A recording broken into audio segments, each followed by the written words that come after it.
Hi, this is Gary Freeman with KGAB Mornings, and I am here in the historic Plains Hotel.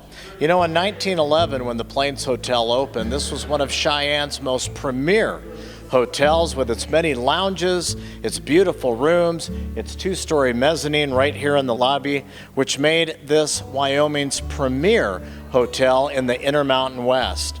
You know, before Cheyenne became known as the West with its cowboys and cowgirls, this land gave hospitality to man and beast, and in those days, the nearby creek was wide and shallow with fertile banks and clear water.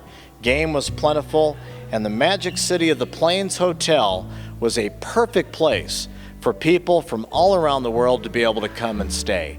Many people have stayed here, such as Kevin Costner, Debbie Reynolds, and even Jimmy Stewart stayed here. The old six-shooter stayed in this hotel. So we hope you'll enjoy this tour of the historic Plains Hotel as we walk you through and show you some of the great features and rich, deep history of the hotel that's been here for over 100 years. While the lobby and the dining room areas were a big attraction on drawing guests into the hotel, it was actually the guest rooms is really what won them over.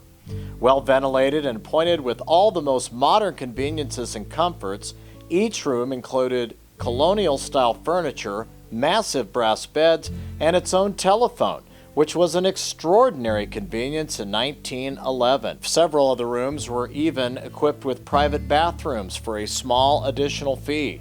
The completed hotel was so impressive, one reporter covering the grand opening wrote that it, quote, impresses one as a palace, end quote. It was truly one of the finest hotels west of Chicago.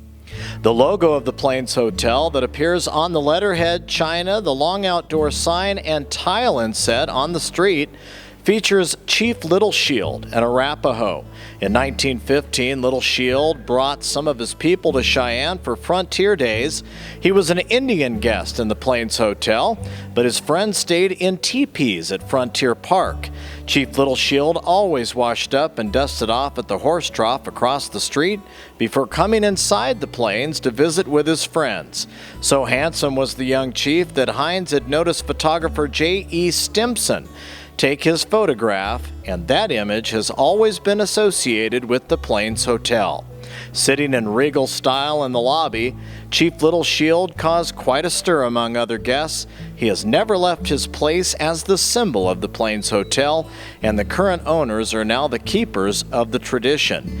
Just as a side note, his kinfolk from Chief Little Shield comes and shows up and stays at the hotel almost every Cheyenne Frontier Days in the last full week of July.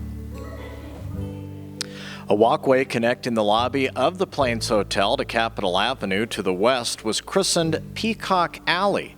While the origin of the name is unknown, it certainly could have referred to those who used to walk from the hotel to the Atlas Theater and other downtown attractions, dressed in their finest evening wear. It's also said that many of the live actors and actresses especially, would wear peacock feathers, and Peacock Alley was a place where they would take a break or take a breather while they were not on stage. The area held lounge chairs, spittoons, and tobacco shop, where Range Room C is now located, were available for guests needing to relax after a hard day.